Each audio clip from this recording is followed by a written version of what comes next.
Alors aujourd'hui, je vais vous montrer comment passer de ça à ça.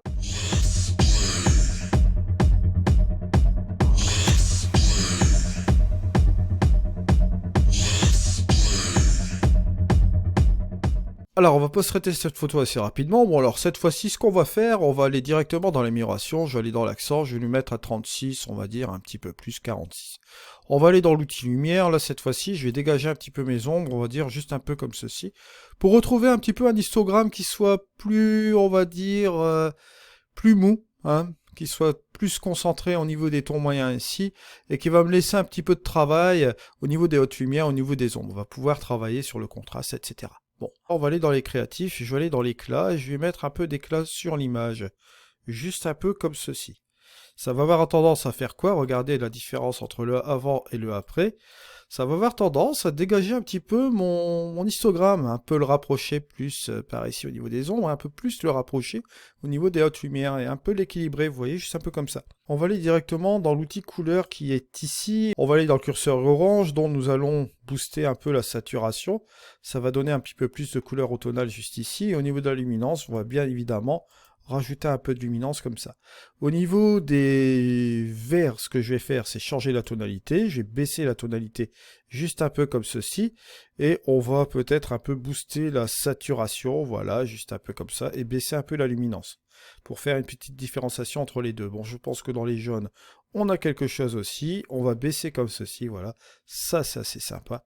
On va un peu baisser peut-être cette luminosité, voilà, on a une couleur vraiment qui commence à devenir bien automnale. Là, c'est vraiment parfait. Alors, ce que je vais faire tout de suite, c'est aller aussi dans l'outil Pro et on va aller dans l'amélioration des couleurs. On va rajouter peut-être un petit peu de cyan comme ça dans les ombres, voilà.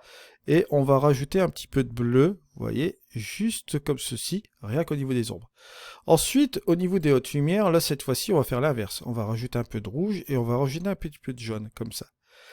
Et ensuite, ce que nous allons faire ici, nous allons aller dans les tons moyens et nous allons rajouter un petit peu de magenta pour donner une teinte assez particulière. Si vous faites la différence, regardez, entre le avant et le après, on a une espèce de couleur assez bucolique comme ça qui est assez sympa. Sans plus tarder, ce qu'on va faire tout de suite, c'est enlever les éléments qui nous distraient un peu ici. Et là, on va aller, aller directement dans notre toile qui est ici. On va aller dans l'outil effacer. Une fois qu'on a fait cela, on va effacer nos trois personnages qui sont là et le petit morceau d'herbe qui est ici, qui est un petit peu dérangeant, le bosquet là. Et ce qu'on va faire, c'est enlever le piquet ici et enlever ces deux piquets qui sont là. On va les enlever. Voilà, qui est fait et c'est parfait. On va cliquer sur terminer. On en arrive un petit peu avec ce résultat-là. Ce que je vais faire maintenant, c'est aller dans mon outil couleur encore à nouveau. Je vais aller dans les bleus et là, ce que je vais faire, c'est baisser un petit peu la saturation. Voilà.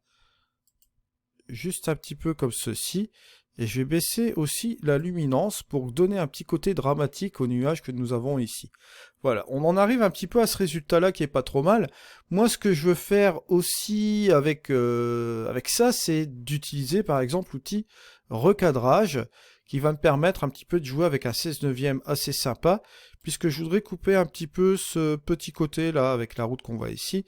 Je vais rapprocher un petit peu cela tout doucement, voilà, et me mettre plus sur les paniers, peut-être, voilà. Vous voyez ici, un petit point de force sur les paniers, et peut-être un peu sur le bosquet, ouais, une ligne de force, voilà, un truc assez sympa.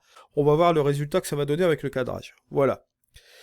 Une fois qu'on a fait notre cadrage, inutile de vous dire, vous voyez qu'on a une image assez bucolique, assez sympa aussi, avec ces petits paniers de pêche, vous voyez, ça passe beaucoup, beaucoup mieux. Alors ce qu'on va faire ici pour terminer, on va aller directement dans le vignettage, et là on va baisser à fond notre vignettage, et notre taille aussi également, et on va forcément aller dans les réglages avancés, et utiliser une progressivité. Vous allez voir, ça c'est rapide. Je vais revenir tout doucement ici, je vais choisir quand même un sujet. Le sujet ici, ça va être justement nos paniers avec le petit bâtiment qui est là, de pêcheurs. Et ce que je vais faire, c'est revenir peut-être un peu comme ceci, et utiliser peut-être une petite lumière interne. Voilà. Et on obtient ce résultat qui, ma foi, n'est pas trop mal par rapport au départ, parce que bon, là, je vais cliquer bien évidemment sur terminer. On va faire un avant-après, regardez, hop, avant, après. Vous voyez qu'on a des couleurs assez automnales, un truc qui est assez créatif, assez sympa. On va aller justement dans l'outil créatif, on pourrait même accentuer la chose en montant la quantité de finimat, en rajoutant un petit fade, peut-être comme ceci, regardez. Ça va donner un effet sympa à notre image. Si je monte encore davantage, voilà, juste comme ceci. Regardez la différence. Hop, avant, après.